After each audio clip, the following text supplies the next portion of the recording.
તો ફરી રાધા ભૂત શુભ મુહૂર્ત જોઈ સિંહાસન ઉપર બેહવા માટે આગળ વધ્યો.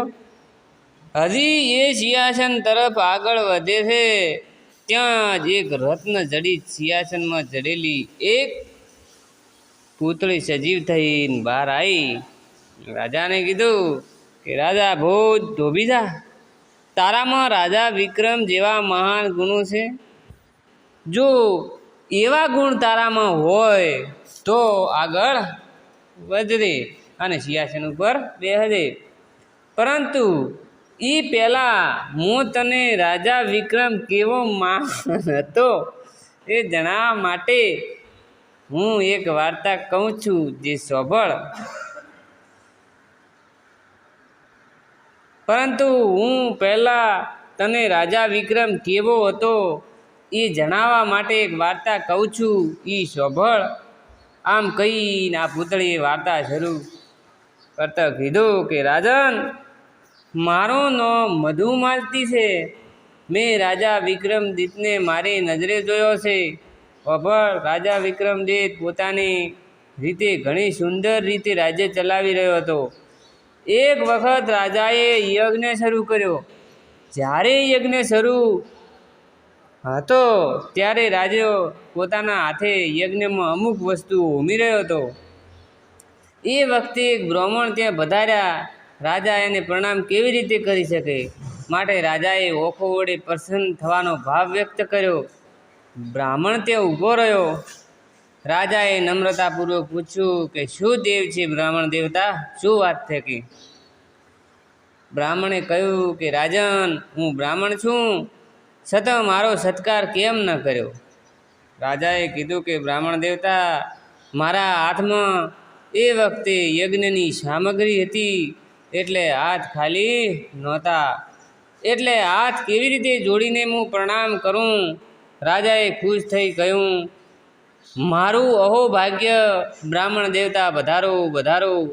રાજાએ બ્રાહ્મણને ખાસ મહેમાનો માટેનો વૈભવી ઓરડામાં ઉતારો આપ્યો અને દરેક સુખ સગવડ ત્યાં હાજર હતી. એની સેવામાં કેટલાક સેવકો પણ મૂકી દીધા. પરંતુ એ બ્રાહ્મણ ઘણો વિચિત્ર હતો. મહેલમાં બધે ફરીને જ્યાં ત્યાં થૂંકતો હતો, જ્યાં ત્યાં મળમૂત્ર ત્યાગ કરતો હતો, જેના કારણે એની સેવામાં રહેલા સેવકો ત્યાંથી નાસી છૂટ્યા અને મહેલમાં ચારે તરફ દુર્ગંધ ફેલાવા માંડી. જાઓ, પાણી લઈ આવો, મને ખૂબ તરસ લાગી છે. બ્રાહ્મણે ચીસ પાડીને હુકમ કર્યો. પરંતુ પાણી લાવે કોણ? સેવકો તો ભાગી ગયા હતા. રાજા પોતે જાતે એના માટે પાણી લઈ આવ્યા. શા માટે રાખેલા સેવકો ક્યાં ગયા? બ્રાહ્મણે પૂછ્યું. રાજાએ કહ્યું, તમે એની ચિંતા ન કરો, તમારા માટે આ મોટો સેવક હાજર છે.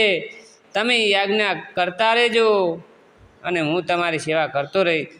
રાજા વિક્રમે બ્રાહ્મણને દુર્ગંધ વિશે કોઈ ફરિયાદ ન કરી, તેમજ એના વિચિત્ર સ્વભાવના કારણે સેવકો ભાગી ગયા છે એ પણ વાત ન કરી.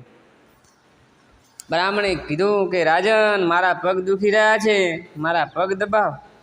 રાજા બ્રાહ્મણ દેવતાના પગ દબાવવા લાગ્યો.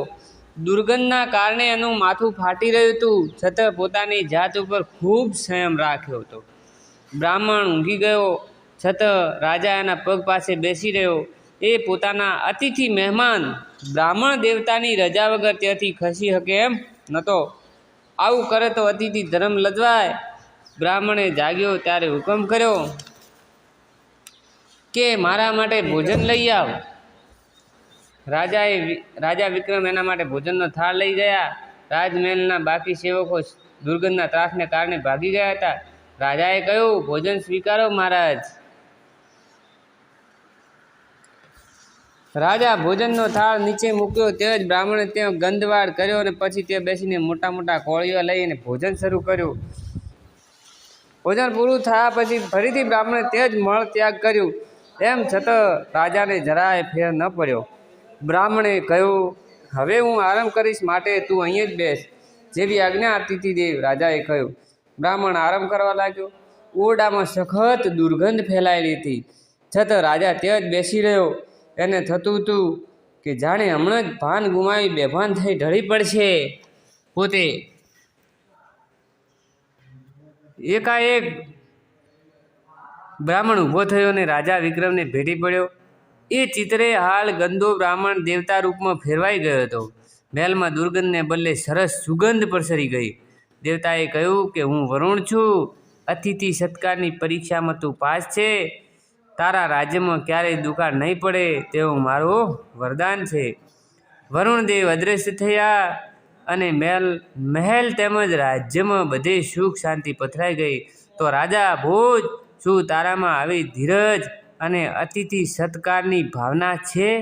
ના, નથી. ચિત્રે હાલ ભિખારીને તો તું તારી નજીક પણ આવવા નથી દેતો, માટે તું આ સિંહાસન ઉપર બેહવા લાયક નથી. આટલું કહી પુતળી ખડખડાટ હસી પડી અને રાજાને મૂંઝવણમાં મૂકી અને અપ્સરા સમાન જીવન થયેલી પુતળી આકાશમાં ઉડી ગઈ.